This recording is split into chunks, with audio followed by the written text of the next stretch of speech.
Essula 12. Kiŋŋwanidde okwenyumiriza newaakubadde nga tekusaana, naye ka ŋŋende mu kwolesebwa n'okubikkulibwa kwa Mukama waffe.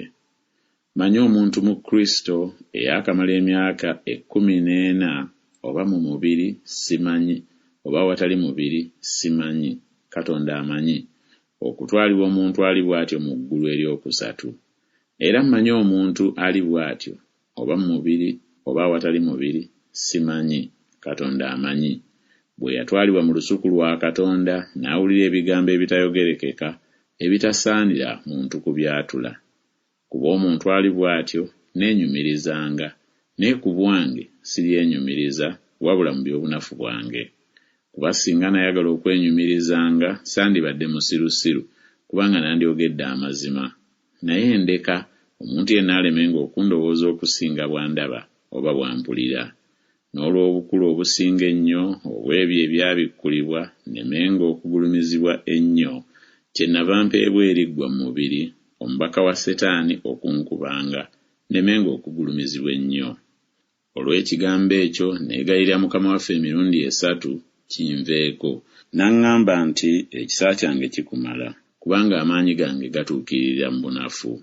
Kyennaavanga neenyumiriza n'essanyu eringi olw'ebyobunafu bwange, amaanyi ga Kristo galyoke gasiisire ku nze. Kyenva nsanyukira ebyobunafu, okujirirwanga ekyejo, okwetaaganga, okuyigganyizibwanga, okutegananga, okulangibwanga Kristo, kubanga bwe mba omunafu lwe mba ow'amaanyi. Nfuuse musirusiru, mmwe mwampaliriza, kubanga nagwanira okutenderezebwa mmwe, kubanga saasingibwa mu kigambo kyonna abatume abakulu ennyo, newaakubadde nga nze siri kintu. Maziba obubonero obw'omutume bwakolerwanga ewammwe mu kugumiikiriza kwonna, mu bubonero n'ebyamagero n'ebyamaanyi. Kubanga kiki ekkanisa endala kye zaabasingiramu, wabula nze nzekka obutabazitobereranga. Munsonyiwe ekyonoono ekyo. Laba, omulundi ogwokusatu kaakano neeteeseteeza okujja gye muli, so siribazitoowerera, kubanga sinoonya byammwe wabula mmwe. Kubanga tekigwanira abaana okuterekeranga abakadde, wabula abakadde okuterekeranga abaana. Era ndiweebwayo n'essanyu eringi olw'obulamu bwammwe, bwe nsinga okubaagala ennyo, njagalibwa katono.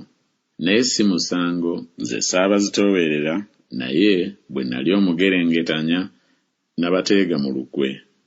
Omuntu yenna gwe nabatumira namufunye amagoba eri mmwe. Nababuulirira Tito ne ntuma owooluganda awamu naye.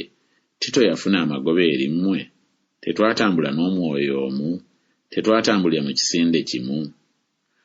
Obwedda mulowoozezza nga ffe tubawoleza ensonga. Mu maaso ga Katonda twogerera mu Kristo, naye byonna abaagalwa byakubazimba mmwe.